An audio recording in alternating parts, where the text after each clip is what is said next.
الحمد للہ وکفا والصلاة والسلام علی عباده الذین اصطفى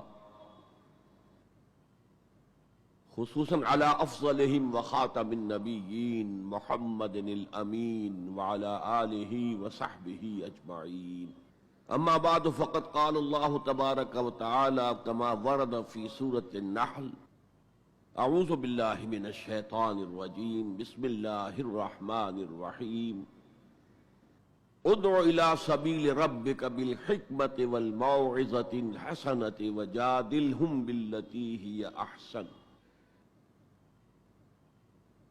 وقال عز وجل كما ورد في سورة حامیم السجدہ ومن احسن قولا ممن دعا الى الله وعمل صالحا وقال انني من المسلمين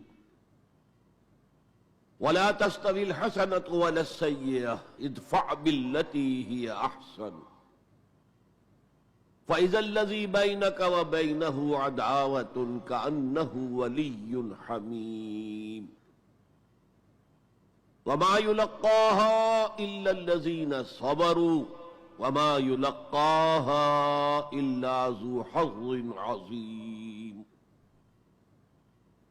وإما ينزغنك من الشيطان نزغ فاستعذ بالله إنه هو السميع العليم صدق الله العظيم رب اشرح لي صدري ويسر لي امري واحلل عقدة من لساني يفقهوا قولي اللهم ربنا الهمنا رشدنا واعذنا من شرور انفسنا اللهم ارنا الحق حقا وارزقنا اتباعه وارنا الباطل باطلا وارزقنا اجتنابه اللهم وفقنا لما تحب وترضى وتقبل منا فإنك خير المتقبلين آمین یا رب العالمین۔ معزز حاضرین اور محترم خواتین، السلام علیکم ورحمۃ اللہ وبرکاتہ۔ میں سب سے پہلے عنوان میں دو چیزوں کی اصلاح کرنا چاہتا ہوں۔ دیکھیے، بر صغیر کی اصطلاح غلط ہے۔ بر صغیر تو کسی چھوٹے سے جزیروں کو بھی کہہ دیں گے، چھوٹی خشکی۔ یہ ترجمہ کیا گیا ہے سب کانٹیننٹ کا، کانٹیننٹ کہتے ہیں بر اعظم کو، بر اعظم کانٹیننٹ۔ تو اعظم سے نیچے آتا ہے عظیم، یہ بر عظیم ہے ہند، بر عظیم پاک و ہند۔ آج ہم اسے پاک و ہند کہیں گے، پہلے یہ بر عظیم ہند تھا۔ یہ غلط لفظ ہمارے ہاں لکھنے میں بولنے میں آ گیا ہے۔ بر صغیر تو کسی چھوٹے سے جزیرے کو بھی کہہ دیں گے، چھوٹی سی خشکی۔ یہ بہت بڑی خشکی ہے، یہ بر اعظم ایشیا کا ایک بہت بڑا علاقہ ہے، اس لیے اعظم سے ایک سیڑھی نیچے اتریے تو وہ عظیم ہوتا۔ یہ بر عظیم ہے، بر صغیر نہیں۔ اسی طرح مسلمان غیر اسلامی ریاست میں، اس میں بھی ایک مغالطہ ہے، گویا کہ دنیا میں کوئی خالص اسلامی ریاست بھی ہے، جبکہ آج دنیا کی تمام مسلمان مملکتیں خالص غیر اسلامی ہیں۔ تو گویا کہ بنیادی طور پر کوئی فرق واقع نہیں ہوا۔ مسلم اکثریت کا ملک ہونا اور بات ہے، اور اسلامی ریاست ہونا اور بات ہے، زمین و آسمان کا فرق۔ بہرحال ان دونوں موضوعات پر میں کوشش کروں گا کہ اپنے خیالات آپ کے سامنے رکھوں، اور مجھے اندیشہ ہے کہ آپ میں بہت سے حضرات میری بعض آراء سے اتفاق نہیں کریں گے، لیکن میں خلوص و اخلاص کا تقاضا پورا نہیں کروں گا، نہ اپنی ذات سے نہ آپ سے۔ اگر وہی بات آپ سے نہ کہوں اور آپ کے سامنے نہ رکھوں کہ جو میری حقیقی رائے ہے، تو میں چند باتیں رکھوں گا، قبول کرنا نہ کرنا آپ کا کام ہے۔ دیکھیے، بر عظیم پاک و ہند کے ضمن میں سب سے پہلے تو دو بدقسمتیوں کو نوٹ کر لیجئے۔ پہلی بدقسمتی یہ کہ یہ بر عظیم دور نبوت کی سعادتوں سے محروم رہا۔ دور نبوت میں یہاں تک دعوت اسلام نہیں پہنچی. اکا دکا کوئی لوگ مسلمان ہوئے ہیں. مالابار کا کوئی راجا تھا جس نے شق القمر کا معجزہ اپنی آنکھوں سے دیکھا تھا. اسے جب معلوم ہوا کہ یہ تو اصل میں ایک عرب میں پیدا ہونے والے رسول کی انگلی کے اشارے سے ہوا تھا تو وہ ایمان لے آیا. لیکن یہ آئسولیٹڈ واقعات ہیں. بحیثیت مجموعی بر عظیم پاک و ہند دور نبوت کی برکات سے محروم رہا. پھر یہ کہ دور خلافت راشدہ کی برکات سے بھی محروم رہا. یہاں اسلام کسی قابل ذکر حیثیت میں آیا ہے دور بنی امیہ میں، وہ بھی کسی دعوت و تبلیغ کے مثبت مقصد کے لیے نہیں، بلکہ ایک انتقام اور بدلے کے لیے کہ کچھ مسلمان تاجروں کا ایک بحری قافلہ جو سرندیپ سے لنکا سے جا رہا تھا عرب کی طرف، اسے یہاں کراچی کے قریب اسے یہاں کے سندھی ڈاکوؤں نے لوٹ لیا. اس پر مطالبہ آیا اسلامی مسلمان حکومت کی طرف سے. وہ ملوکیت تھی. اب وہ اسلامی حکومت اس معنی میں نہیں رہی تھی جس معنی میں کہ خلافت راشدہ اسلامی حکومت تھی کہ جو قیدی ہیں تمہارے پاس رہا کرو اور کمپنسیٹ کرو جو بھی نقصان یہاں ان مسلمان تاجروں کا ہوا ہے.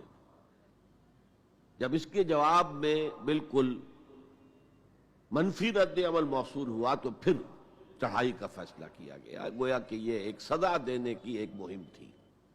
بہرحال اس وقت جو اسلام یہاں آیا تھا اس کے کریکٹرز اس اسلام سے کچھ مختلف تھے جو بعد میں یہاں آیا. وہ اسلام جو محمد ابن قاسم کی سرکردگی میں سندھ میں آیا اور سندھ سے آگے بڑھ کر ملتان بلکہ موجودہ پاکستان کے تقریباً پورے نصف علاقے تک پہنچ گیا تھا، فٹ ہلز آف کشمیر تک. تو یہ اسلام خالص عربی اسلام تھا.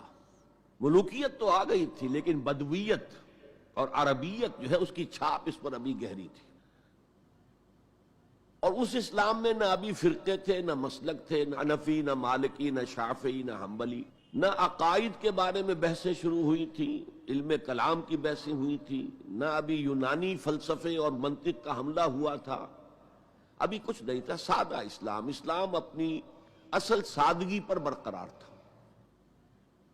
چنانچہ اس کی قوت تسخیر بڑی زبردست ثابت ہوئی. اور خاص طور پر محمد ابن قاسم جو نوجوان 17-18 برس کا نوجوان اور نہایت نیک اور پاک باز، سندھ کے ہندوؤں نے جو اپنی ایک روایت ہے کہ اس طرح کا آدمی تو کوئی اوتار ہی ہو سکتا ہے. فارسی میں بھی کہا جاتا ہے کہ در جوانی توبہ کردن شیوہ پیغمبری است. جوانی کے اس عمر میں بھی کوئی شخص پاک زندگی گزار رہا ہو تو یہ تو پیغمبروں کا طریقہ ہے. اور ہندوستان میں تصور پیغمبروں کا نہیں تھا، اوتاروں کا تھا. تو اسے بھی ایک اوتار سمجھ کر اس کی مورتیاں تراش کر مندروں میں رکھ لی گئیں اور ان کو پوجا جانے لگا. یہی چیز اس کے لیے خطرے کا سبب بن گئی. کیونکہ اب بیک ہوم اسلام کا جو اصل گھر تھا عرب، اس میں ملوکیت آ چکی تھی. اور ملوکیت کبھی اسے برداشت نہیں کر سکتی کہ کوئی اور شخص اتنا پاپولر ہو جائے کہ اسے چیلنج کر سکے. لہذا محمد بن قاسم کو بلایا گیا اور شہید کر دیا گیا. اب اس کے بعد ظاہر بات ہے کہ وہ اسلام ریسیڈ کرنا شروع ہوا، واپس آنا شروع ہوا. اس کے کچھ اثرات اس علاقے میں رہ گئے لیکن اسلام کی واپسی ہو گئی. یہ اسلام کا پہلا ورود تھا بر عظیم کی سرزمین پر. اس کے بعد اسلام آیا ہے 300 برس بعد. اور اب یہ آیا ہے شمال مغربی سرحدی صوبے میں جو دریں ہیں، کوہ سلیمان میں، کوہ ہندو کش اور کوہ سلیمان میں. درہ خیبر ہے، درہ ٹوچی ہے، درہ گومل ہے، درہ بولان ہے. یہاں سے آنا شروع. اس اسلام کی خصوصیات کچھ اور تھی۔ ان 300 سالوں میں فقہی مسالک بھی پیدا ہو چکے تھے، حنفی، مالکی، شافعی، حنبلی، ان کے درمیان اختلافات بھی تھے، بحثیں بھی تھیں، مناظرے بھی تھے۔ دوسرے ایک خاص جو ہے تصوف کا فن جو ہے وہ بہت ترقی کر چکا تھا، اور اس میں اکثر و بیشتر وحدت الوجود کا تصور اس کی بنیاد میں موجود تھا۔ تیسری بات یہ نوٹ کیجئے کہ یہاں جو لوگ آئے وہ سب حنفی تھے، اور یہ ترک قبائل ہی تھے در حقیقت، اور ترکوں میں سے بھی غلام لوگ تھے، اسی لیے پہلا خاندان مسلمانوں کا یہاں خاندان غلاماں کہلاتا ہے۔ ترک غلام تھے یہ، جو اپنی ذاتی صلاحیت اور اپنی استعداد کی بنا پر ترقی کرتے کرتے بادشاہت کے مقام تک پہنچے۔ عالم اسلام میں اس وقت 2 عظیم جگہوں پر غلاموں کی حکومت تھی، اور اس سے اندازہ ہو سکتا ہے کہ اسلام میں غلاموں کا فیوچر کتنا روشن ہے۔ ممالک، مملوک، یہ مصر میں حکمران تھے، وہ بھی غلام تھے۔ خاندان غلامہ، قطب الدین ایبک، شمس الدین التتمش، یہ سب کون تھے؟ غلام تھے۔ بہرحال اب جو اسلام آیا اس میں قیادت کی ایک تثلیث پیدا ہو چکی تھی، توحیدی شان نہیں رہی تھی۔ خلافت راشدہ میں قیادت توحیدی تھی، خلیفہ وقت ہی حاکم بھی تھے، خلیفہ وقت ہی مجتہد بھی تھے، عالم بھی تھے، اور وہی سب سے بڑے اللہ والے بھی تھے۔ لیکن اس کے بعد جو اسلام میں قیادت جو ہے مسلمانوں کی 3 شاخوں میں بٹ گئی۔ سیاسی قیادت وہ تو قبائلی عصبیت کی بنیاد پر قائم ہو رہی ہے، تو سیاست تو ہو گئی طاقت کے بل پر، جس کی لاٹھی اس کی بھینس۔ اس کے بعد جو اس دینی قیادت تھی وہ 2 حصوں میں منقسم ہو گئی، علمی قیادت، علماء، مفسرین، فقہاء، محدثین، اور ایک ہو گئی صوفیاء کی قیادت۔ تو یہ تھی کیفیت جس میں کہ بر عظیم پاک و ہند میں اسلام وارد ہوا ہے پہلے ورود کے 300 برس بعد۔ اب اس کے 500 برس کے بعد یہاں ایک اور ایلیمنٹ آیا، اور وہ تھا شیعیت کا۔ آپ کو معلوم ہے کہ سن 1000 عیسوی میں پاکستان کا جو علاقہ اس وقت کا ہے یہ عالم اسلام میں داخل ہو چکا تھا۔ شہاب الدین غوری وغیرہ کی حکومت وہاں تک تو تھی، البتہ دہلی پر 1206 میں تخت دہلی جو ہے مسلمانوں کا 1206 میں شروع ہوا ہے۔ بہرحال اس کے بعد ہم کہہ سکتے ہیں کہ 300 برس بعد یہاں پر یہ شیعیت آئی ہے، داخل ہوئی ہے، ورنہ اس سے پہلے خالص سنی اسلام تھا اور خالص حنفی۔ شیعیت کی وجہ سے جو کچھ بھی بعد میں اسلام کو یہاں پر اس تقسیم کی وجہ سے، شیعہ سنی اختلافات کی وجہ سے جو بہت بڑے بڑے نقصانات اٹھانے پڑے، ان میں سے مثلاً 2 کا میں تذکرہ کرنا چاہتا ہوں۔ ڈاکٹر امبیڈکر، انہوں نے فیصلہ کیا تھا میں مسلمان ہو جاؤں، گویا کہ یہاں کے اچھوتوں کا مسئلہ وہ اس طور سے حل کرنا چاہتے تھے کہ ہم این بلاک مسلمان ہو جائیں۔ لیکن جب ان کے بارے میں معلوم ہوا تو پھر وہاں پہنچ گئے کچھ لوگ کہ آپ اس مسلک کو اختیار کریں یا اس کو کریں۔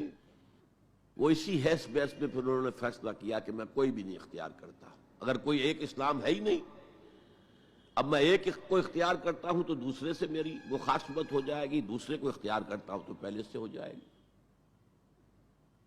اب اگلا دور آیا، ہندوستان میں انگریز آ گئے۔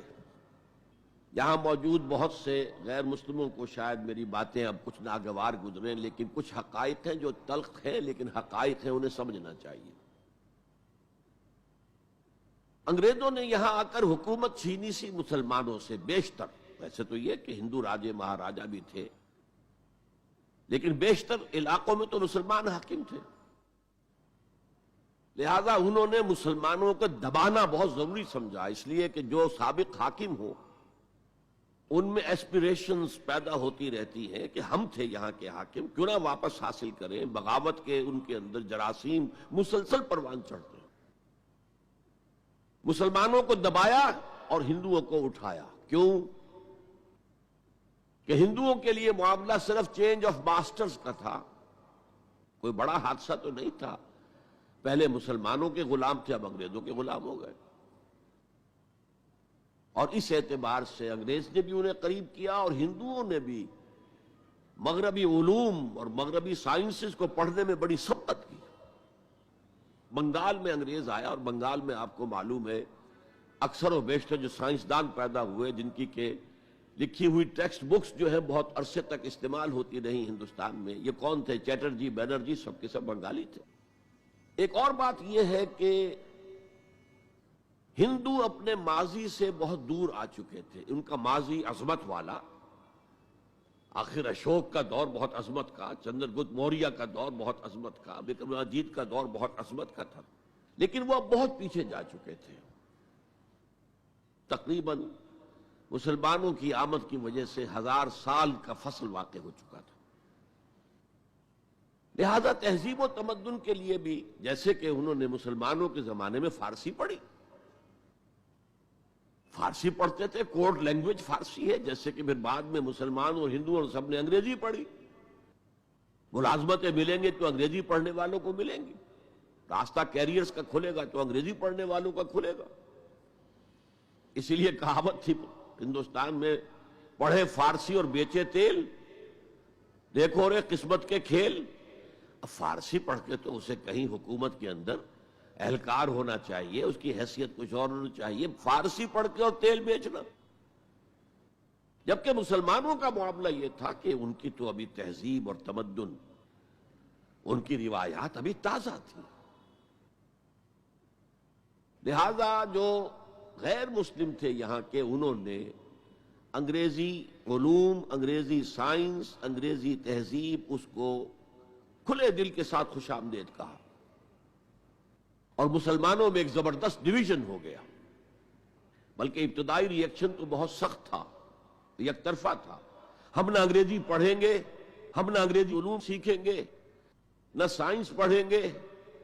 ہم تو اپنے کونوں کھدروں میں، اگرچہ جو سیلاب آ گیا ہے اس کو روکنے کی طاقت تو ہم میں نہیں ہے، لیکن ہم کونوں میں جا کر بیٹھ جائیں گے. قال اللہ قال الرسول. اور انگریزی تہذیب سے اس قدر دوری کہ اگر کوئی میز کرسی پر بیٹھ کر کھانا کھا لے تو کرسٹان ہو گیا. یہ تو کسی نے چمچہ استعمال کر لیا کھانے میں، کانٹا تو بہت دور کی بات ہے، چمچہ بھی استعمال کر لیا تو کرسٹان ہو گیا. تو اس درجے ری ایکشن تھا علماء کے زیر اثر حلقوں میں. گویا کہ وہ جو گاندھی جی کا فلسفہ تھا نان کوآپریشن، تو مسلمانوں نے انگریزوں کے ساتھ شدید قسم کا naan cooperation from the very beginning شروع کیا. اس پر سر سید احمد خان نے ان دونوں چیزوں کی مخالفت کی. ایک تو انہوں نے انگریزوں کو بتایا کہ دیکھو یہ جو آزادی کی جنگ تھی یہ صرف مسلمانوں کی نہیں تھی، 1857 کی، یہ تو مشترک تھی. تو اس کے اندر کیا سبب ہوا ہے، اس کی وجہ سے آپ مسلمانوں سے بودھ محسوس نہ کریں. اور مسلمانوں سے بھی کہا بھائی انگریزی پڑھو، انگریزی علوم حاصل کرو، سائنس پڑھو، سائنٹیفک نالج حاصل کرو، ورنہ تمہاری حیثیت ہندوستان میں کیا رہ جائے گی؟ پلے دار رہ جاؤ گے یا گوشت فروش رہ جاؤ گے، اللہ اللہ خیر صلی اللہ، اور تمہاری کوئی حیثیت نہیں رہے گی. تو اس اعتبار سے سر سید احمد خان ایک اہم لینڈ مارک ہے. اس کے علاوہ انگریزی دور کا ایک اور جو پہلو بہت اہم ہے، انگریزوں نے ڈیوائیڈ اینڈ رول پالیسی کے تحت مسلمانوں اور ہندوؤں کے درمیان مرافرت کو ہوا دی. یہ ان کی پالیسی رہی مستقل. یہ ایک قوم کی حیثیت سے سامنے نہ آ جائیں، پھر ظاہر بات ہے کہ ہمارے پاؤں تو اکھڑ جائیں گے یہاں سے. تو یہ جو ہمارے ہاں شروع ہوا، کچھ اور فیکٹر بھی تھے. ہندوؤں میں ایک انتقامی جذبہ بھی تھا کہ مسلمانوں نے ہم پر حکومت کی ہے 800 برس، 1000 برس، اور ظاہر بات ہے سارے حاکم اچھے تو نہیں تھے، کوئی اچھا بھی تھا، تو اکثر و بیشتر تو عیاش قسم کے لوگ تھے. ہم نے محل بنائے، تاج محل بنائے، ہم نے کوئی کام اور تو کیا نہیں. دین کی تبلیغ تو اولیاء اللہ نے کیا، صوفیاء نے کی، کبھی بھی سرکاری سطح پر، حکومت کی سطح پر یہاں تبلیغ اسلام کا اہتمام نہیں ہوا۔ ایک دو ایکسیپشنز ہیں، ایک راجہ گجرات کاٹھیا واڑ کے علاقے کا جس نے کہ تبلیغ کا اہتمام کیا، ایک راجہ کشمیر کا تھا جس نے تبلیغ کا اہتمام کیا، باقی حکمرانوں نے کوئی کوشش نہیں کی۔ آزادی سے قبل متصلاً جو کیفیت پیدا ہو گئی تھی، اس کا ایک اہم فیکٹر یہ تھا کہ مسلمانوں میں ہندوؤں کا ایک خوف پیدا ہو گیا، کیونکہ جو نظام اب بن چکا تھا وہ تو یہ تھا کہ ووٹ کی بنیاد پر فیصلے ہوں گے، ون مین ون ووٹ۔ اس کے اعتبار سے مسلمان اقلیت میں اور غیر مسلم ہندو یہاں اکثریت میں، تو گویا کہ ہمیشہ کے لیے اگر ایک ملک کی حیثیت سے یہ ملک جو ہے تقسیم آزادی حاصل کرتا ہے تو مسلمان غلام ہو جائیں گے، ان کی تہذیب بھی ختم کر دی جائے گی، شدھی کی تحریک شروع ہو چکی تھی، ان کا مذہب بھی تبدیل کرنے کی کوشش کی جائے گی۔ میوات کے علاقے میں بڑی زبردست تحریک اٹھائی گئی تھی شدھی کی، جس کا توڑ کرنے کے لیے مولانا محمد الیاس رحمۃ اللہ علیہ سامنے آئے اور تبلیغی جماعت کا انہوں نے سلسلہ شروع کیا۔ یہ اصل میں میوات کے اندر جو شدھی کی تحریک تھی اس کا جواب تھا، اس سے حفاظت مسلمانوں کی۔ تو اندیشہ یہ تھا کہ ہندو ایکسپلائٹ کرے گا، ہماری تہذیب کو ختم کرے گا، ہماری زبان کو ختم کرے گا، معاشی طور پر ہمیں ایکسپلائٹ کرے گا، مفلوج کرے گا، اور اپنی سی کوشش کرے گا کہ ہمارا مذہب بھی تبدیل کرا دے۔ مسلمانوں کی ایک قومی جماعت، اگرچہ وہ شروع میں قومی اس کو کہنا غلط تھا، وہ نوابوں، جاگیرداروں، نوابزادوں ان کی جماعت تھی مسلم لیگ، جو 1906 میں قائم ہوئی۔ مسلمان عوام کا اس سے ساتھ کوئی نہ رابطہ تھا، نہ ان کا کوئی رابطہ عوام کے ساتھ۔ اس کی جو 1906 سے لے کر 1924 تک کی جد و جہد ہے، وہ ساری دفاعی جد و جہد تھی۔ ہمارے یہ حقوق ہونے چاہیے، ہمیں اس کی ایشورنس دی جانی چاہیے، ہمیں سیپریٹ الیکٹوریٹ دیا جائے، اور یہ کہ اس سے بھی آگے بڑھ کر ہمیں مرکز میں کچھ زیادہ حیثیت دی جائے تاکہ ہماری بھی کوئی حیثیت ہو، کوئی توازن پیدا ہو سکے۔ بس اسی پر ساری گفت و شنید تھی۔ اور اس کے ضمن میں محمد علی جناح جو ہیں وہ تو پروفٹ آف لو قرار دیے گئے تھے، اتحاد کا پیغام بر۔ وہ 1906 میں تھے انڈیا میں موجود، مسلم لیگ میں شامل نہیں ہوئے تھے، کانگریس کے رکن تھے۔ اس کے بعد 1913 میں جا کر مسلم لیگ میں شامل ہوئے ہیں مولانا محمد علی جوہر کے کہنے پر، پھر بھی کانگریس کے رکن بھی رہے، مسلم لیگ کے رکن بھی رہے، اور انہوں نے حتی الامکان کوشش کی کہ کوئی فارمولہ ایسا بن جائے جس پہ کہ اتحاد ہو جائے اور ضمانت مل جائے کہ مسلمانوں کے ساتھ کوئی اس قسم کا سلوک نہیں کیا جائے گا کہ وہ بالکل یوں سمجھیے کہ ایک نیچے لگ کر رہ جائیں اور ان کی کوئی حیثیت نہ رہے۔ لیکن وہ ناکام ہوئے، شدت کے ساتھ ناکام ہوئے، اور پھر اس درجے مایوس ہوئے کہ ہندوستان چھوڑ کر جا کر انگلستان میں بس گئے، اور وہاں انہوں نے اپنی لیگل پریکٹس شروع کر دی۔ ایس ایم اکرام صاحب جو ایک بڑے مصنف ہیں، آب کوثر، موج کوثر، رود کوثر کے جو مصنف ہیں، وہ اہم ترین کتابیں ہیں تین مسلم انڈیا کی، political as well as cultural history, ثقافتی جو معاملہ ہے وہ بھی ساتھ ساتھ ہر دور میں کیا اس کا رنگ رہا ہے، اس کو بہت ہی سمجھیے ایک بڑے ماہرانہ انداز میں انہوں نے بہت عمدگی کے ساتھ مرتب کیا ہے۔ وہ اس وقت آکسفورڈ میں پڑھ رہے تھے، طالب علم تھے، نوجوان، وہ ملے محمد علی جناح سے۔ اس وقت تک ابھی وہ قائد اعظم کا تو خطاب انہیں نہیں ملا تھا، محمد علی جناح، اور ان سے کہا آپ ہندوستان چھوڑ کے کیوں آ گئے، ہندوستان کے مسلمانوں کو تو آپ کی ضرورت ہے۔ تو انہوں نے سخت الفاظ کہے تھے کہ ہندو ناقابل اصلاح ہے۔ یہ اس وقت کی ہندو قیادت پر ان کا تبصرہ تھا، اور مسلمانوں کا حال یہ ہے کہ ان کا کوئی لیڈر مجھ سے صبح جو بات کرتا ہے شام تک ڈپٹی کمشنر یا گورنر تک پہنچا دیتا ہے، تو ایسی قوم کی قیادت میں کیسے کروں؟ لیکن اصل میں ایک ٹرننگ فیکٹر آیا ہے، turning point in the history of Muslim league movement, and that was 1930۔ اس میں جو الہ آباد میں مسلم لیگ کا سیشن ہوا تھا، اس میں خطبہ صدارت دیا تھا علامہ اقبال نے۔ علامہ اقبال اس سے پہلے ہندوستان میں ایک سور پھونک چکے تھے کہ اب اسلام کی نشأت ثانیہ کا دور آنے والا ہے، اسلام جو ہے دوبارہ دنیا کے اندر برسر عروج آئے گا۔ ایک امید افزا صورتحال علامہ اقبال نے اپنی ملی شاعری سے پیدا کر دی تھی۔ کتاب ملت بیضا کی پھر شیرازہ بندی ہے، یہ شاخ ہاشمی کرنے کو ہے پھر برگ و بر پیدا۔ سبق پھر پڑھ صداقت کا، شجاعت کا، عدالت کا، لیا جائے گا تجھ سے کام دنیا کی امامت کا۔ نوا پیرا ہو اے بلبل کہ ہو تیرے ترنم سے، کبوتر کے تنے نازک میں شاہی کا جگر پیدا۔ اور ویسٹرن سویلائزیشن کو انہوں نے چیلنج کیا تھا، دیار مغرب کے رہنے والوں خدا کی بستی دکان نہیں ہے، کھرا جسے تم سمجھ رہے ہو وہ اب ذرے کم عیار ہوگا۔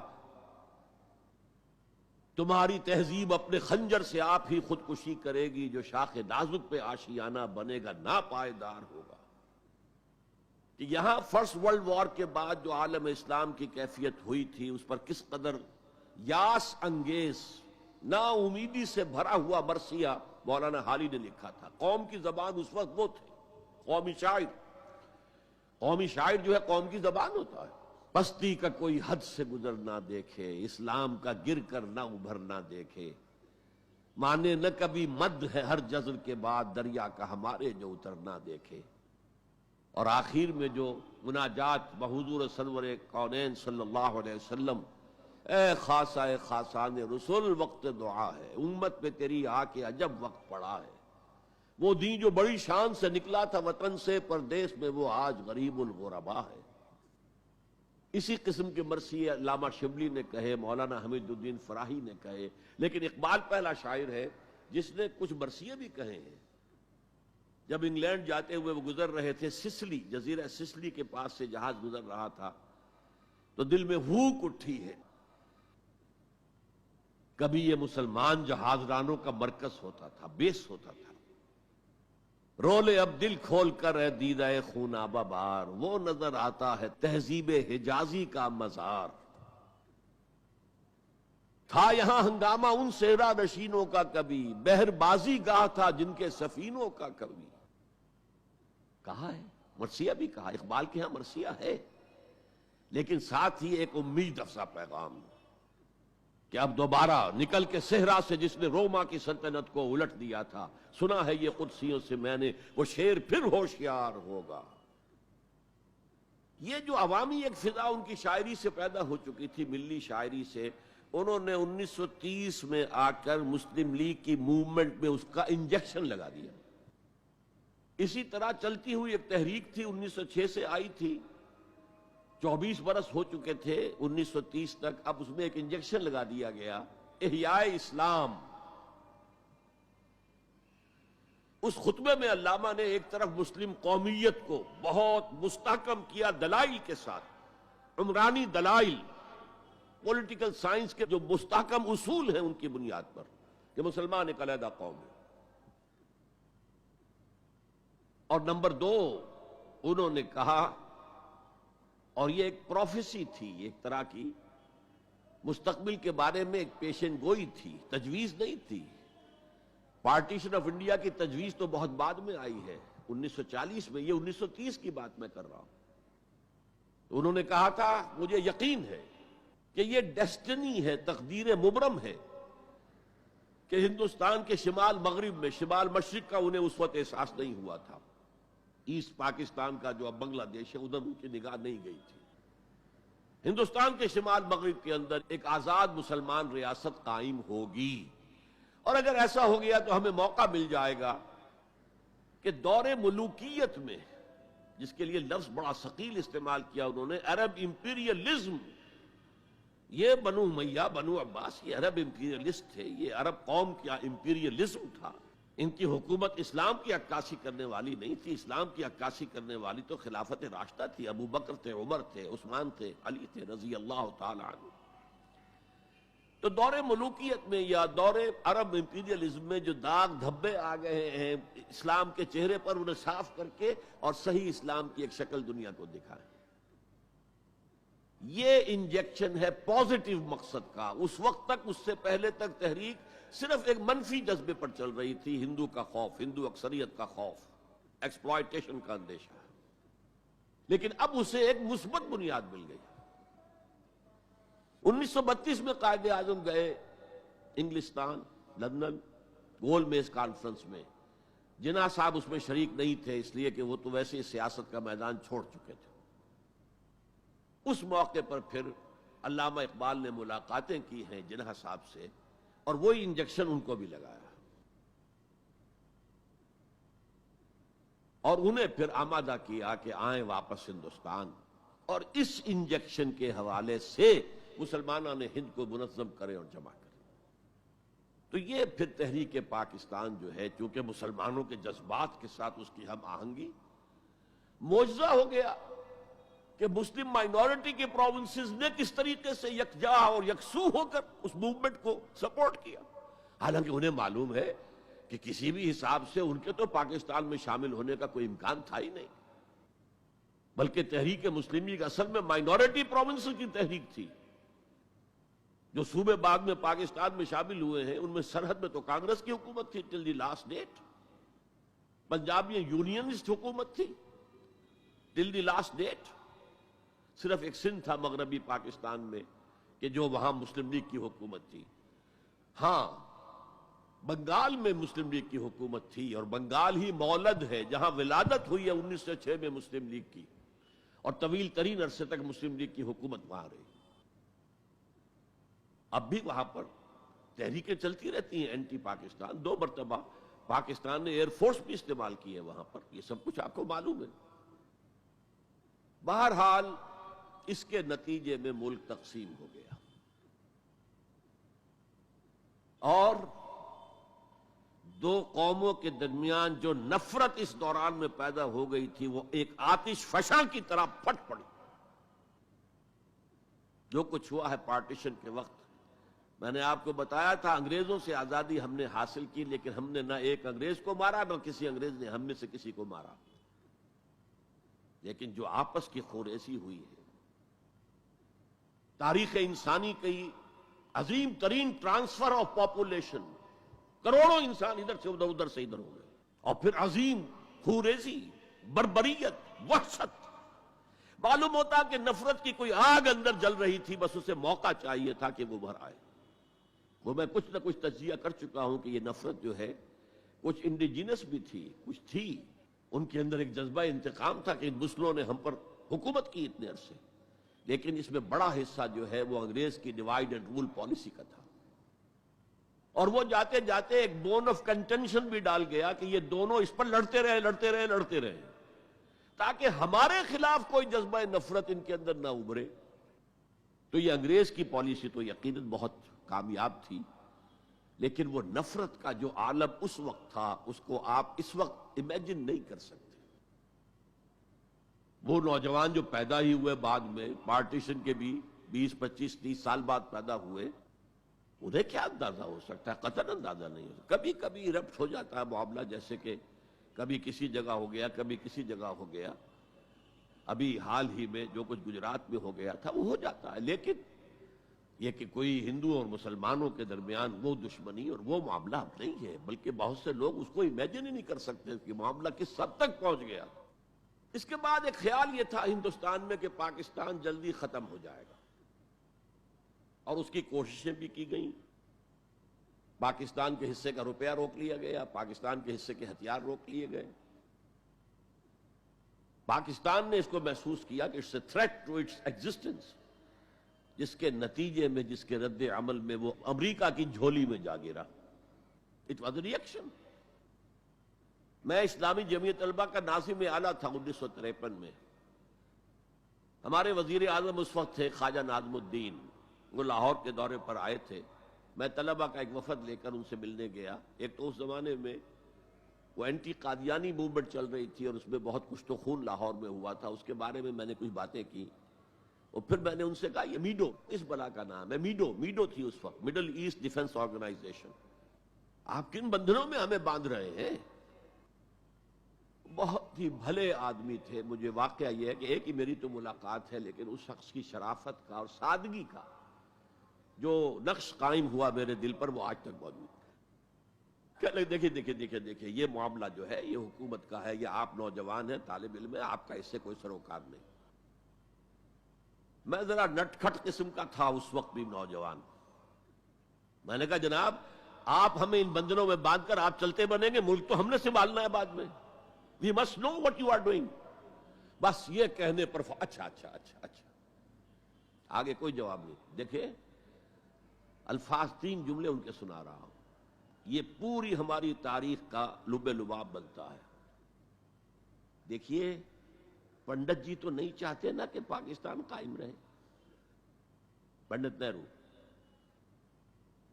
اور ہم اکیلے تو ہندوستان کا مقابلہ نہیں کر سکتے نا، تو ہمیں تو کوئی سہارا چاہیے نا۔ 3 جملے، یہ پاکستان کی فورن پالیسی کا اول روز سے کارنر سٹون ہے۔ بلکہ یہاں میں ذرا ضمنی طور پر بتا دوں کہ پاکستان کے قائم ہونے اور قائم رہنے میں کتنا بڑا ہاتھ اور کتنا بڑا دخل پنڈت نہرو کا ہے۔ دیکھیے ایک جینیس شخص تھا ابوالکلام آزاد، جینیس، اس میں کوئی شک نہیں، اور کیبنٹ مشن پلان کا مرتب کرنے والا وہی تھا۔ کیبنٹ مشن پلان کو مسلم لیگ نے بھی تسلیم کر لیا کہ ہندوستان 3 زونز پر مشتمل ہوگا، آزاد ہوگا، مرکزی حکومت ایک ہوگی، ایک ویسٹرن زون، ایک ایسٹرن زون، ایک سینٹرل زون، یعنی تقریباً وہی جو پاکستان کا نقشہ تھا کہ ایک مغربی پاکستان، ایک مشرقی پاکستان، ایک نیچے بھارت۔ سینٹرل گورنمنٹ کے پاس فلاں فلاں جو ہے یہ اہم ترین چیزیں تو سینٹرل گورنمنٹ کے پاس ہوگی، فورن پالیسی ہوگی، بجٹ ہوگا، مالیات کا معاملہ ہوگا، ڈیفنس ہوگا، یہ ان کے پاس ہوگا، کمیونیکیشنز ہوگی۔ باقی یہ ریجنز جو ہیں ان کو حق ہوگا وہ اپنے اپنے فیصلے کریں، اپنے معاملات چلائیں، اپنے قوانین بنائیں۔ ایک شق اس میں ایسی تھی کہ 10 سال کے بعد کسی بھی حصے کو، کسی زون کو سیسیڈ کرنے کا، علیحدہ ہونے کا حق حاصل ہوگا۔ گویا کہ کم سے کم 10 سال کے لیے آزاد پاکستان کا مطالبہ ختم، قائد اعظم نے مان لیا۔ تو اب اگر کوئی امکان تھا تو وہ 10 سال کے بعد تھا نا۔ اب کس نے بنوایا پاکستان؟ وہ تو چونکہ مولانا آزاد اس درجے بددل ہو چکے تھے، قائد اعظم نے انہیں شو بوائے شو بوائے شو بوائے کہہ کے اتنا جو ہے بددل کر دیا تھا کہ انہوں نے کانگریس کی صدارت چھوڑ دی۔ تو کہا گیا ان سے آپ صدارت قبول کریں، نہیں، پنڈت جی ہو گئے اب صدر۔ اور پنڈت جی سے جب پوچھا گیا کیبنٹ مشن پلان کے بارے میں تو انہوں نے کہہ دیا ایک دفعہ ہندوستان آزاد ہو جائے پھر کون کسی کو علیحدہ ہونے دیتا ہے۔ بات تو سچی تھی، نکل جاتی ہے جس کے منہ سے سچی بات مستی میں، فقیہ مسئلہ بھی سے وہ رندے بادہ خار۔ اچھا بات تو سچی تھی لیکن کہنے کی نہیں تھی اس وقت۔ اس پر فوراً قائد اعظم نے ریورس گیئر لگایا کہ اگر نیتیں یہ ہے تو پھر ہم نہیں مانتے، وی آر گوئنگ بیک۔ تو عالم واقعہ میں پاکستان کس نے بنوایا 1947 میں؟ ہسٹری کا تجزیہ کیجئے، سمجھیے، یہ کچھ اللہ تعالیٰ کی مشیت تھی۔ تمام انسانوں کے دل حضور کی ایک حدیث کے مطابق اللہ کی 2 انگلیوں کے مابین ہوتے ہیں، وہ جدھر چاہتا پھیر دیتا ہے۔ یہ اللہ کی حکمت تھی۔ اللہ چاہتا تھا کہ یہ مسلمانان ہند جو کہہ رہے ہیں اے اللہ ہمیں آزادی دے، انگریز سے بھی دے، ہندو سے بھی دے، تیرے دین کا بول بالا کریں گے، ہم تیرے نبی کا دین قائم کریں گے، تو اللہ ایک چانس دے کر دیکھ لینا چاہتا تھا کہ یہ کرتے کیا ہے۔ حالانکہ لارڈ ماؤنٹ بیٹن کی تجویز تھی کہ 14 اگست کو انڈیا پہلے اس کی فریڈم ڈکلیئر ہو اور 15 کو پاکستان کی ہو، تاریخ بدل جاتی۔ یہاں کے پنڈتوں نے کہا کہ 14 جو ہے وہ منحوس دن ہے، لہذا انہوں نے کہا 15 تو 14 کو پاکستان، وہ 27ویں شب تھی رمضان مبارک کی۔ یہ اصل میں ایسا ہی معاملہ ہے جیسے کہ مصر میں بنی اسرائیل نے حضرت موسیٰ سے کہا تھا کہ اے موسیٰ تمہارے آنے سے پہلے بھی ہم پر تشدد ہوتا تھا اور ہمیں ہر طرح ستایا جاتا تھا، تمہارے آنے کے بعد بھی حال ہمارا تو وہی ہے، ہماری تو کوئی بھلائی نہیں ہو سکی۔ تو حضرت موسیٰ کا ایک جواب جو ہے وہ وہاں پر منقول ہے، عَصَىٰ رَبُّكُمْ أَن يُهْلِكَ عَدُوَّكُمْ، قریب ہے کہ تمہارا رب تمہارے دشمن کو ہلاک کر دے، وَيَسْتَخْلِفَكُمْ فِي الْأَرْضِ، اور تمہیں زمین میں طاقت دے۔ فَيَنْظُرَ كَيْفَ تَعْمَلُونَ، پھر وہ دیکھے گا تم کیا کرتے ہو۔ وہ انہوں نے جو کچھ کیا تھا وہ اس کی تاریخ میں آپ کے سامنے بیان کر چکا ہوں۔ اب صورتحال تبدیل ہو رہی ہے، اب تعلقات کے بحال ہونے کا معاملہ تیزی کے ساتھ جاری ہے، دوستی کی طرف قدم بڑھ رہے ہیں۔ بالکل وہ بات جو علامہ اقبال نے اپنے اسی خطبے میں کہی تھی کہ ویسٹ پاکستان وہ جو بھی ہوگا، اس وقت پاکستان لفظ تو استعمال نہیں کیا تھا، وہ ہندوستان کی حفاظت کا ذریعہ بنے گا۔ ہندوستان پر ہمیشہ حملہ آور ہوا نارتھ ویسٹ سے، ہمالیہ کراس کر کے تو کوئی آ نہیں سکتا، اور تاریخ میں پہلی مرتبہ انگریز آئے تھے سمندر کے راستے سے، باقی تو جو آیا وہ کوئی ہن آئے، منگولز آئے، پٹھان آئے، جو بھی آیا ادھر ہی سے آیا ہے نا۔ تو یہ جو ہے ہندوستان کی پروٹیکشن کا ذریعہ بن جائے گا، اور واقعہ یہ کہ بن گیا، ورنہ یہ کہ کمیونزم سویپ کر کے پورے انڈیا کو لے جاتا۔ یہ پاکستان کے اندر وہ جو بھی مذہبی جذبہ ہے، چاہے وہ مثبت طور پر بروئے کار نہیں آ سکا، لیکن بے خدا کمیونزم کے خلاف جو مسلمانوں میں جذبات تھے، تو اس رو کو، اس سیلاب کو روکا ہے پاکستان۔ بہرحال اب صورتحال جیسا کہ میں نے کہا ہے کہ عام طور پر بھی اب آمد و رفت کی سہولتیں کی جا رہی ہیں، اور میں سمجھتا ہوں کہ وہ نسل بھی اب بیت چکی ہے جس کے دل میں وہ انتقامی جذبات تھے۔ وہ رہ گئے ہیں ریمننٹس کچھ تھوڑے بہت کچھ لوگوں کے اندر، ورنہ بائی اینڈ لارج بحیثیت مجموعی وہ کیفیت اب باقی نہیں۔ امید یہ بھی ہو رہی ہے کہ کشمیر کا مسئلہ بھی حل ہو جائے یا ختم ہو جائے، ایز اے ڈسپیوٹ ختم ہو جائے۔ اللہ کرے کہ ایسا ہو جائے، اللہ کرے کہ ایسا ہو جائے، اور پھر بات وہ ہو جائے جو قائد اعظم نے کہی تھی جب ان سے پوچھا گیا تھا کہ ہندوستان اور پاکستان کے تعلقات کیسے ہوں گے۔ انہوں نے کہا جیسے کینیڈا اور یو ایس اے کے ہیں۔ اب آپ کو معلوم ہے کینیڈا اور یو ایس اے کے درمیان کتنے قریبی تعلقات ہیں۔ تو ان کا ویژن تو کچھ اور تھا، جو ہوا ہے وہ تو در حقیقت یو may call it کہ یہ تو در حقیقت ستم ظریفی ہے، جو بھی تاریخ کی ستم ظریفی ہے۔ جو ہوا ہے کیا ہوا، nobody could imagine، نہ کانگریس کے لیڈرز اور نیتا اس کا امیجن کر سکتے تھے، نہ مسلم لیگ کے لیڈرز جو ہیں وہ اس کو امیجن کر سکتے تھے جو کچھ ہوا ہے۔ میں نے یہ ساری بحث اس لیے کہی ہے کہ میرے نزدیک اب بر عظیم ہند کے اندر اسلام کی دعوت کے بہترین مواقع موجود ہیں۔ صورتحال تبدیل ہو رہی ہے اور تیزی سے مزید ہوگی، یہ حالات کا تقاضا ہے۔ It's a march of history جسے کوئی روک نہیں سکتا۔ لہذا یہاں پر اب مواقع ہیں اور بہت عظیم مواقع ہیں۔ اب اس میں میں چند پوائنٹ آپ کے سامنے رکھنا چاہتا ہوں۔ نمبر 1، روح کا تصور اور روحانیت کا تصور مشترک ہے ہندو مت میں اور اسلام میں۔ آتما اور پرماتما کا تعلق، ہمارے ہاں روح کا اور اللہ کی ذات کا تعلق۔ یسألونک عن الروح قل الروح من امر ربی، اور میں بتا چکا ہوں آپ کو، علامہ اقبال کا فلسفہ خودی انہوں نے خود کہا، سورہ حشر کی اس آیت سے ماخوذ ہے۔ یہ واقعہ بہت اہم ہے علامہ اقبال کی زندگی کا۔ سید نذیر نیازی جو ان کے قریب بیٹھنے والے ہم نشین لوگ تھے، انہوں نے خود کوٹ کیا ہے ہماری ایک قرآن کانفرنس میں لاہور میں، کہ ایک دفعہ میں نے علامہ سے پوچھا کہ کوئی شخص کہہ دیتا ہے کہ آپ کا جو فلسفہ برگزاں سے ہے یا نیٹشے سے ہے، کوئی کسی اور کا جو ہے کوڑی لے کر آتا ہے، جو فلسفہ خودی آپ خود کیوں نہیں بتاتے؟ What is the source of your the philosophy of self? فرمایا کہ اچھا کل فلاں وقت آ جانا، میں تمہیں ڈکٹیٹ کرا دوں گا۔ وہ کہتے ہیں میں خوشی سے پھولے نہیں سمایا کہ یہ میری قسمت ہے، شاعر مشرق حکیم الامت مجھے لکھوائیں گے کہ ان کے فلسفہ خودی کی سورس کیا ہے۔ وقت معین پر میں آ گیا کاپی پینسل تیار کر کے، اور مجھ سے کہا ذرا قرآن مجید نکال لینا شیلف میں سے۔ میرے ساری امیدوں پر اوس پڑ گئی کہ مجھے تو خیال تھا ہسٹری آف فلاسفی کی کوئی کتاب نکلوائیں گے یا کسی اور فلاسفر کی کوئی کتاب نکلوائیں گے، یہ قرآن نکلوایا۔ کھولو سورہ حشر، پڑھو اس کی آیت، وَلَا تَكُونُوا كَالَّذِينَ نَسُوا اللَّهَ فَأَنسَاهُمْ أَنفُسَهُمْ۔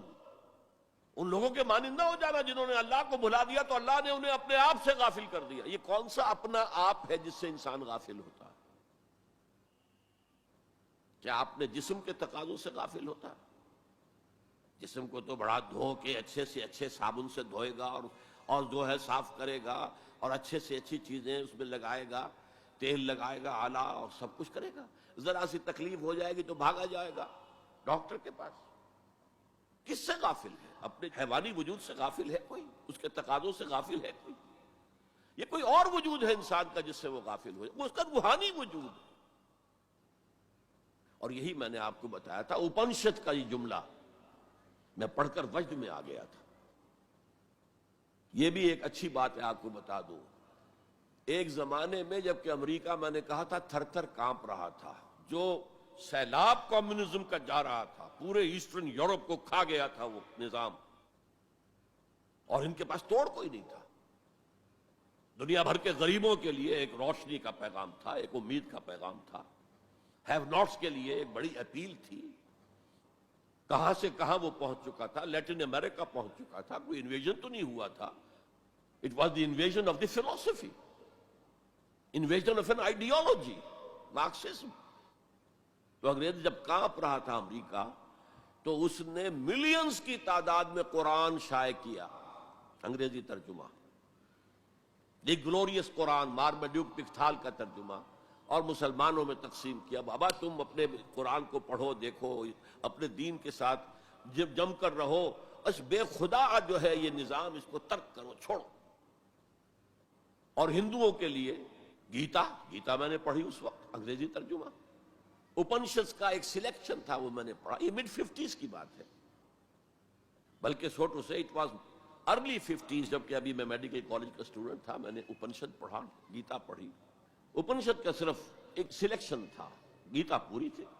وہ بھی اسی لیے کہ تم اپنے اپنے مذہب سے چپک جاؤ تاکہ کمیونزم کی طرف تمہارا رجحان نہ ہو. یہ اس کے اس خوف کا مظہر ہے.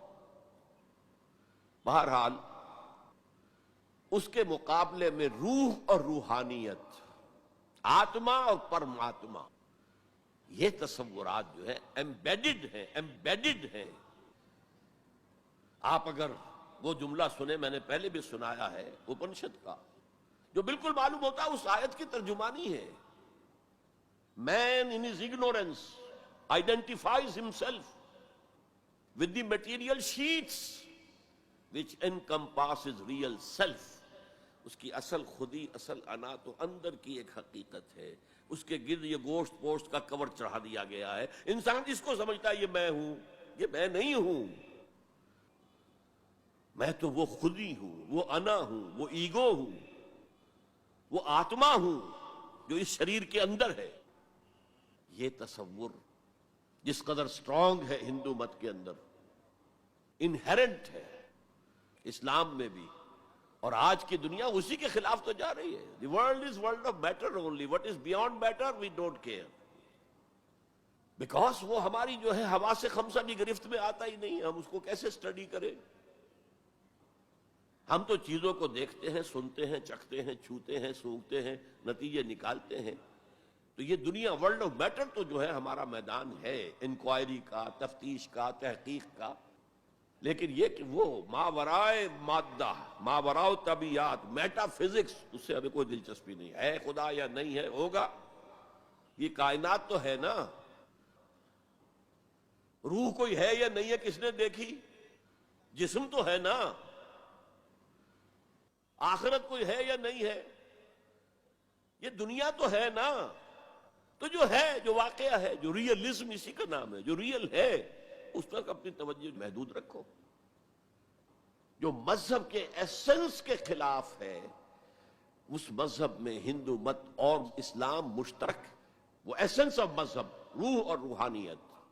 نمبر 2، ہندو اسکرپچرز کا اگر مطالعہ کیا جائے ان کی اصل زبان میں، اور سملیرٹیز جو ہیں اسلام میں اور ہندوازم میں، ان کو واضح کیا جائے دلائل کے ساتھ، حوالوں کے ساتھ، اور ان کو ہائی لائٹ کیا جائے. اختلافات اگر ہیں وہ بھی ہیں، لیکن سملیرٹیز کیا کیا ہیں. یہ کام میرے علم میں آیا تھا کچھ عرصے سے، مولانا محمد منظور نعمانی جو لکھنؤ والے ہیں، ان کے صاحبزادے کر رہے ہیں. اور مجھے خوشی ہوئی تھی. اب جو کچھ کیا ہے ذاکر نائک صاحب نے، وہ اتفاقی ہے کہ میں ٹیلی ویژن کھولا ہوا تھا، اس میں ان کا پروگرام آیا، میں نے پورا دیکھا ہے. وہ سملیرٹیز بٹوین ہندوازم اینڈ اسلام. اب میں اپریشیٹ کرتا ہوں، یہ کام کرنے کا ہے جو ہم نے نہیں کیا بدقسمتی سے. ہم نے یہاں آ کر یہاں کے لوگوں کے ذہن کو پڑھنے کی کوشش نہیں کی، ہم نے تو ان پر حکومت کی ہے. اللہ اللہ خیر صلی اللہ. جب تک آپ کسی قوم کے ذہن کو نہیں سمجھیں گے، ان کی سوچ کیا ہے، ان کی سوچ کا صغرا کبرا کیا ہے، پریمیسز کیا ہے جن پر کہ ان کے عقائد کھڑے ہوئے ہیں، آپ کیسے کمیونیکیٹ کریں گے؟ ہم نے ضرورت ہی محسوس نہیں کی. Why to communicate? ہمارے پاس طاقت ہے، we have brute force and we can govern them, that's all. یہ ہماری مجرمانہ غفلت رہی ہے، یہاں پر مجرمانہ غفلت رہی ہے. میرا بھی ایک واقعہ جو ہے اس ضمن میں بہت ہی سبق آموز ہے.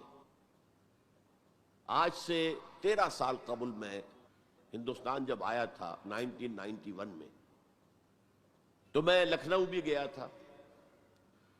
وہاں مولانا علی میاں میرے منتظر تھے. پھر انہیں جانا تھا ضروری رائے بریلی، اپنے آبائی شہر. تو میں بھی ان کے ساتھ ان کی گاڑی میں بیٹھ کر گیا. 24 گھنٹے وہاں میں مقیم رہا. اس مسجد میں نماز پڑھی، 4-5 نمازیں پڑھی جہاں سے کہ سید احمد بریلوی رحمۃ اللہ علیہ نے اپنی ہجرت کا آغاز کیا تھا. وہاں میں نے ان سے ایک بات کہی کہ مولانا، دوسرے مدارس جو ہیں بریلوی اور دیوبندی، شاید وہ تو میری اس تجویز پر غور تو دور کی بات ہے، اس کو سننے پر بھی آمادہ نہ ہو. ندوہ نسبتاً کھلے خیال کا، کھلے ذہن کا سمجھا جاتا ہے نمائندہ. تو آپ ندوے میں سنسکرت کی تعلیم کو لازم کریں تاکہ آپ کے طلباء جو نکلیں وہ ویدوں کو پڑھیں ڈائریکٹلی، اپنشد کو پڑھیں ڈائریکٹلی. کہنے لگے ہاں یہ تو آپ نے بہت اچھی بات کہی، بہت صحیح بات ہے، بہت صحیح ہے. لیکن 2 سال کے بعد شکاگو میں ایک کانفرنس میں وہ بھی مدعو تھے، میں بھی مدعو تھا. ہم دونوں ملے. میں نے پوچھا مولانا وہ آپ نے کچھ کیا؟ کہنے لگے میں تو بھول ہی گیا. اس سٹیج پر وہ آ چکے تھے کہ وہ نسیان انہیں ہو گیا، انہیں یاد ہی نہیں رہا کہ مجھ سے انہوں نے وعدہ کیا ہے. لیکن میں نے یہ بات ان سے کہی تھی. میرے علم میں آیا یہاں ہی کہ ایک مصنف شمس نوید عثمانی، جن کی کتاب آپ نے پڑھی ہوگی اب بھی نہ جاگے تو، کافی دن ہو گئے میں نے وہ کتاب پڑھی تھی. اس میں ڈوبائے ایک فرینچ اورینٹلسٹ جو ہے، اس کی رائے انہوں نے کوٹ کی. میں حیران رہ گیا. وہ 40 برس تک انڈیا میں مقیم رہ کر اس نے ہندو اسکرپچرز کا مطالعہ کیا. And he came to the conclusion that Manu is actually Mahanuh. حضرت نوح علیہ السلام کا ذکر منو، مہانوح، اور منو سمرتی جو ہے حضرت نوح علیہ السلام کی شریعت. یہ ایک کرسچن ہے، اس کی تحقیق ہے. اس تحقیق کو اب انہیں ہائی لائٹ کیا جائے، اسے عام کیا جائے، اس کو پہنچایا جائے. تو پھر وہ جو ہے مغایرت کے پردے جو حائل ہیں، وہ مغایرت کے پردے کچھ اٹھیں گے، ذہن کچھ کھلیں گے، بات کرنے کا، کمیونیکیشن کا موقع بنے گا. اب آ رہی ہے وہ بات جو میں سمجھتا ہوں کہ آپ کو اچھی نہیں لگے گی. میری رائے یہ ہے کہ کسی بھی صورت میں آپ کو سیکولرزم کی حمایت نہیں کرنی چاہیے. اسلام کی روح سے سیکولرزم کفر ہے، اور وہ اگر واگا کے مغرب میں کفر ہے تو مشرق میں بھی کفر ہے. آپ اس کی پروٹیکشن لینا چاہتے ہیں، اس کے امبریلا کے تحت آنا چاہتے ہیں. یہ آپ کی قومی جو ہے فرار، ورنہ سیکولرزم کس شے کا نام ہے؟ کیا اسلام کسی درجے میں کمپیٹیبل ہے اس کے ساتھ؟ سیکولرزم کا مطلب یہ ہے کہ آپ ایک سرکل بنا لیں، اس سرکل کے اندر ہے پولیٹیکو سوشو اکنامک سسٹم. یہ تو ہوگا، کسی بھی مذہب سے کوئی تعلق نہیں اس کا. عوامی حاکمیت جو بدترین شرک ہے، اس کی بنیاد پر جو پارلیمنٹ آئے، جو کوئی مجلس ملی آئے، جو کوئی کانگریس آئے، وہ جو ہے قانون بنائے. ہومو سیکسولیٹی کو جائز قرار دے، اسے اجازت ہے. ہومو سیکسول میرجز کو رجسٹر کروائے، ٹھیک ہے. It has no reference to any religion whatsoever. ہاں، اس سرکل کے پیری فری پر چھوٹے چھوٹے سرکلز بنا دیجئے. یہ ہندو مت ہے، یہ اسلام ہے، یہ سکھ مت ہے، یہ بدھ مت ہے، یہ فلاں ہے، یہ کرسچینٹی ہے، یہ جوڈائزم ہے، یہ ہے تاؤزم ہے. یہ رہیں گے پیری فری پر. یہ انفرادی معاملہ ہے زندگی کا. اور اس میں آزادی ہے ہر ایک کو، جو چاہے بلیفز رکھے، ایک خدا کو مانے، 100 کو مانو، کسی کو نہ مانے، ٹھیک ہے، شہری تو ہے وہ، جس طرح چاہے پوجا پاٹ کرے، درختوں کو پوجے، پتھروں کو پوجے، بتوں کو پوجے، ایک ان سین خدا کو پوجے، جس کو چاہے پوجے، سورج کو پوجے، چاند کو پوجے، جو چاہے پوجے، سوشل کسٹم جو چاہے رکھے، بہرحال ہر ایک کا اپنا خیال ہے، ان چیزوں میں ہر شخص آزاد ہے، لیکن the political system, the criminal law, جو بھی ہے، پھر اکنامک سسٹم، سود، سیوا، سب جائز ہیں، کسی مذہب کے حرام قرار دینے سے ان کو نہیں روکا جائے گا، کسی آسمانی ہدایت کو دلیل کے طور پہ تسلیم نہیں کیا جائے گا، چاہے وہ تورات ہو، چاہے قرآن ہو، چاہے کوئی اور آسمانی کتاب ہو، ہندوؤں کی کتابیں وہ تسلیم نہیں کی جائیں گی. This is not compatible with Islam. How can the Muslims accept it? مجھے حیرت ہوتی ہے.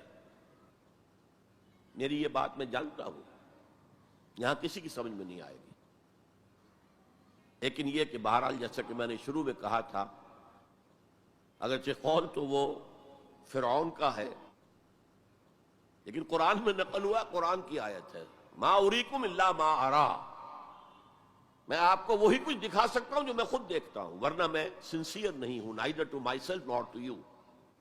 I have to be honest. Number 4، قومیت سے بالا تر ہو کر اسلام کی دعوت دی جائے، دو چیزیں گڑبڑ نہ کی جائیں، قوم کی خدمت ہے، قوم کے لیے تعلیمی ادارے بنائے جائیں، قوم کے لیے یہ کیا جائے، کوئی حرج نہیں، قوم کی خدمت کرنا بری بات نہیں ہے. ایک مسلمان قوم کو فرعون کی غلامی سے نجات دلانے کے لیے اللہ نے حضرت موسیٰ جیسے پیغمبر کو بھیجا،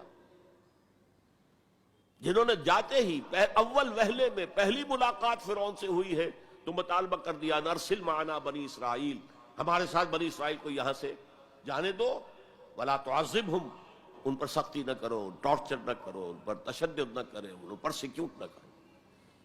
اور اللہ نے حضرت موسیٰ علیہ السلام کے ذریعے سے اس قوم کو نجات دے دی. حالانکہ وہ قوم کیسی ناہنجار قوم تھی، جس نے جیسے ہی سمندر پار کیا ہے یا دریا پار کیا ہے، کچھ لوگوں کو دیکھا بتوں پر اعتکاف کر رہے ہیں بیٹھے ہوئے، کہا ہمارے لیے بھی ایسا بنا دو تاکہ توجہ کا ارتکاز ہم کر سکیں.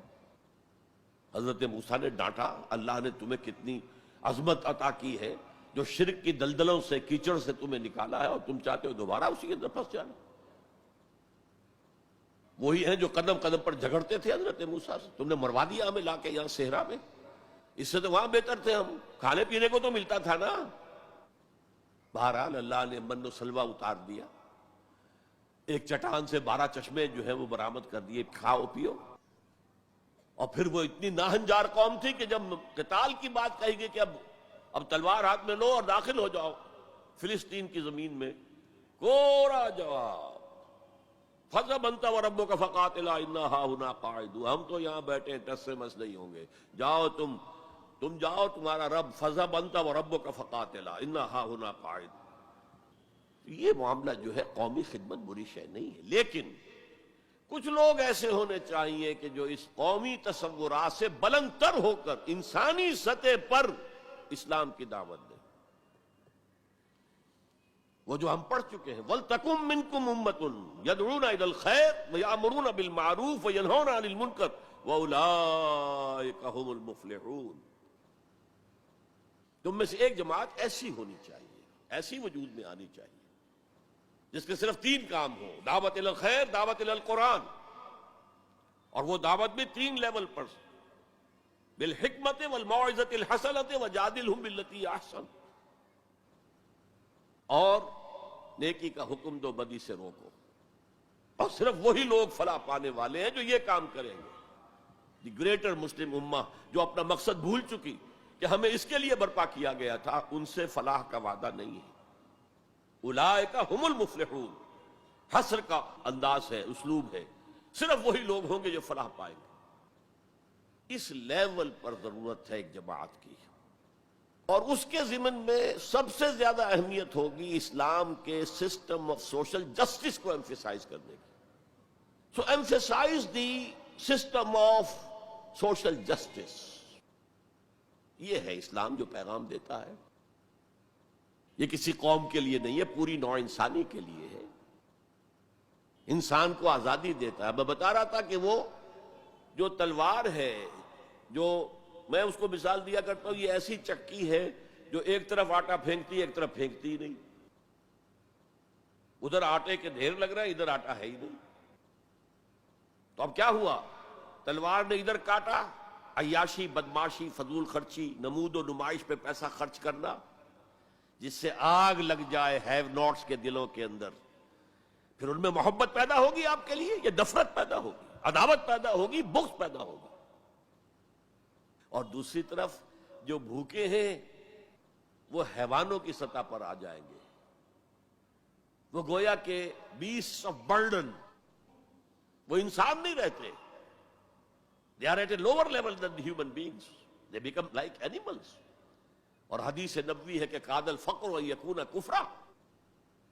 فقر جو ہے وہ تو قریب ہو لے آتا انسان کو کفر کے. دنیا نے تیری یاد سے بیگانہ کر دیا، تجھ سے بھی دل فریب ہے غم روزگار کے. یہ روزی کا جو غم ہے، کہاں تجھے پوجے، کہاں تیری عبادت کرے، کہاں تجھ سے لو لگائیں. ہمیں 2 وقت کی روٹی کے لیے، اور وہ بھی سوکھی سی کچھ ملتی ہے، اور دن کتنی پورے دن بھر کی کمر توڑ دینے والی مشقت ہم کرتے ہیں. تو اسلام کی دعوت جو ہے، نمبر 1 یہ قومیت سے بالا تر ہونی چاہیے. گڑبڑ نہ کرے، ایک ہی جماعت یہ دونوں کام نہ کرے، ورنہ سمجھا جائے گا کہ یہ بھی اصل میں اپنی قومی بالا تری اور بالا دستی کے لیے کام کر رہے ہیں. اپنی پرائرٹیز فکس کر لے. اگر اسلام کے لیے کام کرنا ہے تو قومی سطح سے بالا تر ہو جائے، اور اصولی سطح پر اسلام کی دعوت دیں، اور اسلام کے system of political justice, social justice, economic justice کو نمایاں کریں. ان تمام چیزوں کے پیش نظر میں ایک بات، بہت بڑی بات کہہ رہا ہوں. حضور کی ایک حدیث ہے، مجھے مشرق کی طرف سے ٹھنڈی ہوا آ رہی ہے. اقبال نے جب ترانہ ہندی لکھا تھا، اس میں کوٹ کیا تھا، میرے عرب کو آئی ٹھنڈی ہوا جہاں سے، میرا وطن وہی ہے، میرا وطن وہی ہے. کیا جب ہم بہرحال اپنی جگہ پر سمجھ رہے تھے، اور اب بھی ہے امید کہ کسی طرح اللہ ہمیں توفیق دے دے، پاکستان میں وہ نظام قائم کر دے جو پوری انسانیت کے لیے ایک مینارہ نور بن جائے. یہی باتیں اقبال نے کہی تھی، میں کوٹ کر چکا ہوں کہ ڈیسٹنی ہے، تقدیر مبرم ہے کہ ہندوستان کے شمال مغرب میں ایک آزاد مسلمان ریاست قائم ہوگی. اور اگر ایسا ہو گیا تو ہمیں موقع مل جائے گا کہ اسلام کے چہرے سے جو بدنما داغ اور دھبے دور ملوکیت میں پڑ گئے تھے انہیں ہٹا کر جاگیرداری آ گئی تھی. دور ملوکیت میں سرمایہ داری آ گئی تھی. ابلیس کی مجلس شورا میں ابلیس سے کہلوایا ہے اقبال نے، یا ابلیس کی زبان سے وہ اپنا پیغام دے رہا ہے. جانتا ہوں میں یہ امت حامل قرآن نہیں ہے، وہی سرمایہ داری بندہ مومن کا دین. جانتا ہوں میں کہ مشرق کی اندھیری رات میں بے ید بیضا ہے پیران حرم کی آستین. لیکن ایک عجیب بات کہی ہے، عصر حاضر کے تقاضاؤں سے ہے لیکن یہ خوف. It's a demand of history. عصر حاضر کے تقاضاؤں سے ہے لیکن یہ خوف، ہو نہ جائے آشکارا شرع پیغمبر کہیں. عصر حاضر کے تقاضے سمجھ لیجئے.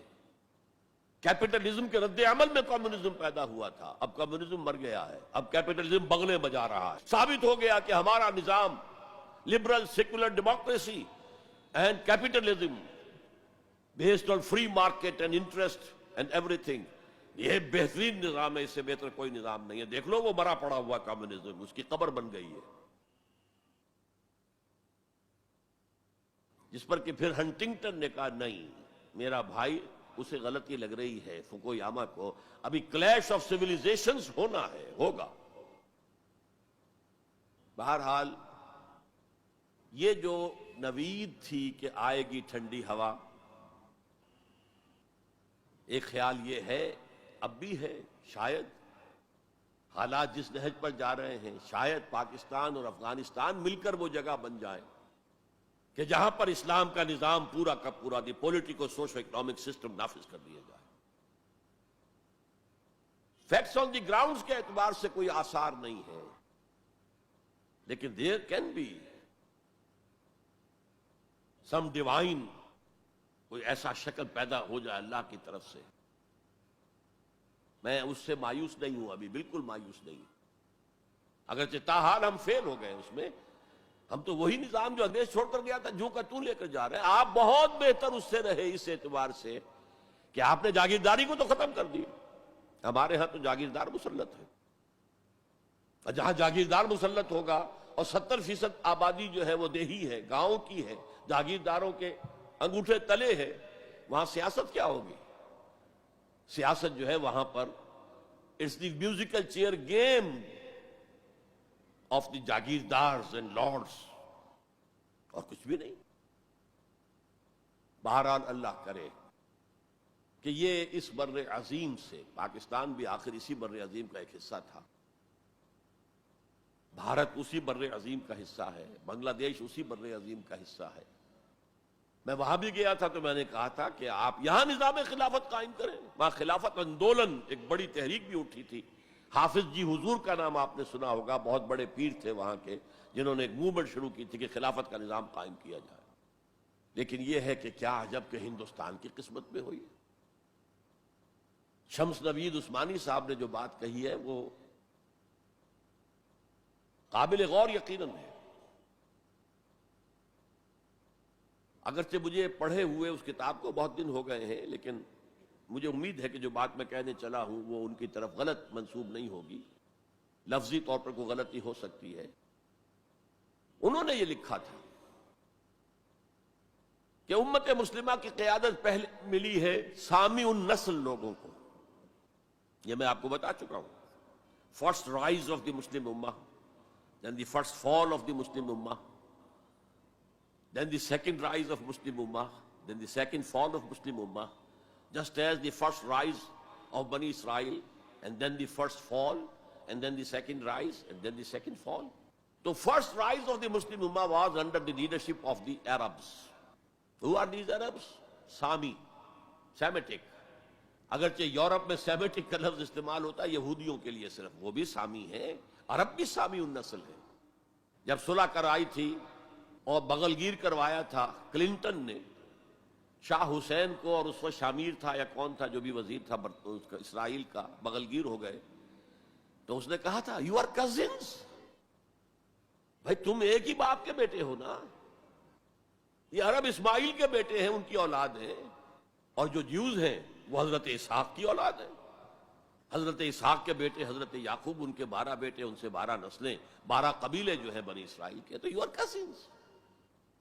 تو سامی النسل، پہلی قیادت سامی، حضرت سام، یہ بیٹے تھے حضرت نوح کے. Second rise of the Muslim امہ was under the leadership of the Turks. They are the progeny of یافس علیہ السلام. انہی کے بیٹوں میں گوگ اور میگوگ کا نام بھی آیا ہے تورات میں، جوج اور ماجوج. وہ اصل میں سینٹرل ایشیا کے ماؤنٹینز کو کراس کر کے تو شمالی جو میدان چلتا ہے رشیا وغیرہ کا، اور پھر نیچے وہ منگولیا اور چائنا کے ساتھ، اور ادھر ویسٹ میں پھر وہ اسکینڈینیوین کنٹریز سے ہو کر ادھر سے اتر کر لوگ جو آئے ہیں اینگلو سیکسنز، انگلستان میں آئے ہیں یا اور یورپ کے حصے میں آئے ہیں، یہ سب نسل ہے یافس کی. تیسری نسل ہے حام کی، اس میں یہ انڈو گریک اینڈ ایرانی ایرینز،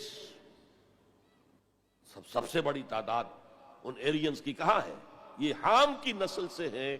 اور شمس نوید عثمانی نے لکھا تھا کہ اب جو اسلام کی اور امت مسلمہ کی قیادت ہے وہ حام کی نسل کو منتقل ہوگی. دی تھرڈ رائز آف اسلام، جس پر میں حدیثیں آپ کو سنا چکا ہوں، ہونا ہے، وہ تقدیر مبرم ہے. پوری دنیا پر اسلام کا غلبہ ہو کر رہے گا. علامہ اقبال نے کس خوبصورتی سے کہا ہے، ہر کو جا بینی جہان رنگ و بو. تم جہاں کہیں بھی رنگ و بو کا مظہر دیکھتے ہو، خوشنمائی، خوشبو، اچھی بات، اعلیٰ قدریں. ہر کجا بینی جہان رنگ و بو، زاں کے از وہ آیت آرزو، جس سے کہ آرزو پیدا ہوتی، امنگ پیدا ہوتی ہے. یا ز نور مصطفیٰ اورا بہاست، یا ہنوز اندر تلاش مصطفیٰست. یا تو حضرت محمد مصطفیٰ صلی اللہ علیہ وسلم سے وہ نور مستعار لیا گیا ہے. یورپ کی ساری ترقی ہوئی ہے قرآن کے اس اصول کی بنیاد پر کہ توہمات کو چھوڑو. وَلَا تَقْفُ مَا لَيْسَ لَكَ بِهِ عِلْمٌ إِنَّ السَّمْعَ وَالْبَصَرَ وَالْفُؤَادَ كُلُّ أُولَٰئِكَ كَانَ عَنْهُ مسئولا. حقائق پر نظر جو ہے وہ جماؤ، اور جسے کہتے ہیں استقرائی منطق. ایک لاجک جو ہے وہ ہے ڈیڈکٹیو لاجک، ایک ہے انڈکٹیو لاجک. انڈکشن، استقراء کا آغاز دنیا میں کرنے والا قرآن ہے. کھول آنکھ، زمین دیکھ، فلک دیکھ، فضا دیکھ، مشرق سے ابھرتے ہوئے سورج کو ذرا دیکھ. ان فی خلق السماوات والارض واختلاف اللیل والنہار والفلک التي تجری فی البحر بما ينفع الناس وما انزل اللہ من السماء من ماء فاحیا به الارض بعد موتها وبث فیہا من کل دابۃ وتصریف الریاح والسحاب المسخر بین السماء والارض لآیات لقوم یعقلون. یہ پوری کائنات اللہ کے سائنس، اللہ کی علامات، اللہ کی آیات سے بھری ہوئی. یہ سارا نقطہ نظر ہے جس نے سائنس کو بنیاد بنایا ہے، سائنس کو کہ اوپر توجہ منعطف کرائی ہے. اور یہ اصل میں پہلے بھی کہہ چکا ہوں، غرناطہ، تولیتلا جو ٹولیڈو کہلاتا ہے آج، قرطبہ جو آج کورڈووا کہلاتا ہے، غرناطہ جو آج گریناڈا کہلاتا ہے، اس کی یونیورسٹیوں سے پڑھنے کے لیے آتے تھے. یہ فرانس کے لوگ چلے آ رہے ہیں، یہ جرمنی کے نوجوان چلے آ رہے ہیں، یہ اٹلی سے آ رہے ہیں. انہی کے زیر اثر رینائسنس ہوا، احیاء العلوم، فلسفہ اور سائنس دونوں کی طرف جو ہے توجہ ہوئی.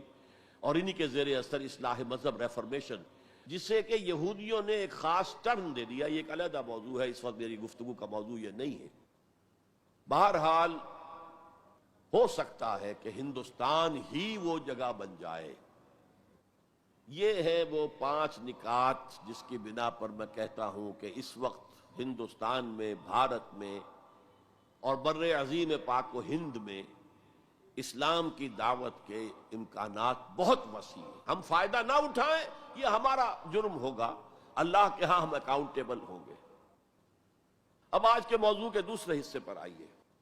مسلمان غیر اسلامی ریاست میں، میں نے عرض کیا تھا کہ اس عنوان سے شاید یہ گمان ہوتا ہے کہ کوئی ملک، شاید پاکستان کو آپ سمجھ رہے ہیں کہ وہ اسلامی ریاست ہے. اسلامی ریاست کا کوئی وجود اس وقت روئے ارضی پر موجود نہیں ہے، لہذا کوئی فرق نہیں ہے. اس پہلو سے کوئی فرق واقع نہیں ہوتا. مسلمان اکثریت کا ملک، مسلمان اقلیت کا ملک، کیا فرق واقع ہوا؟ کوئی فرق واقع نہیں. اس لیے کہ اوپر تو نظام جو ہے وہی طاغوت کا نظام ہے، وہی سیکولر نظام ہے، وہی انٹرسٹ بیسڈ اکانومی کا جو ہے نظام ہے، وہی بے حیائی، بے پردگی اور فحاشی کا نظام ہے جو چلا آ رہا ہے، اور جس کو وہ اب social engineering program under the United Nations organization, social engineering, جس کے اصول کیا ہے؟ پروسٹیٹیوشن کو بھی ایک باعزت پیشہ قرار دیا جائے. ان کے لیے نام جو ہے کوائن کیا گیا سیکس ورکرز. ہومو سیکسولیٹی کو بھی ایک نارمل اورینٹیشن قرار دیا جائے. نارمل ہے، نارمل نہیں ہے. Nobody should object to it. عورت اور مرد بالکل برابر ہوں شادی کے قوانین کے ضمن میں بھی اور ہر اعتبار سے برابر، وراثت میں بھی برابر. اور عورت اگر گھر کا کام کرے تو ویج طلب کر سکتی ہے مرد سے، شوہر سے. اور اگر وہ حمل کی سختیاں برداشت کرے اور وضع حمل کی تکلیف برداشت کرے، اس پر بھی وہ معاوضہ مانگ سکتی ہے شوہر سے. اس طرح کی چیزیں، سوشل انجینئرنگ پروگرام. معاشرے کا تیا پانچا ہو گیا ان کے ہاں. فیملی لائف کے ٹکڑے ہو گئے، بکھر گئی فیملی لائف، ہے ہی نہیں. شادی کا بندھن نہیں. We are living together, that's all. We are not married. بچے بھی ہو رہے ہیں but we are not married. اس لیے کہ وہ میرج کے قوانین ایسے بنا دیے گئے ہیں کہ مرد اس کو گوارا کرنے کو تیار نہیں.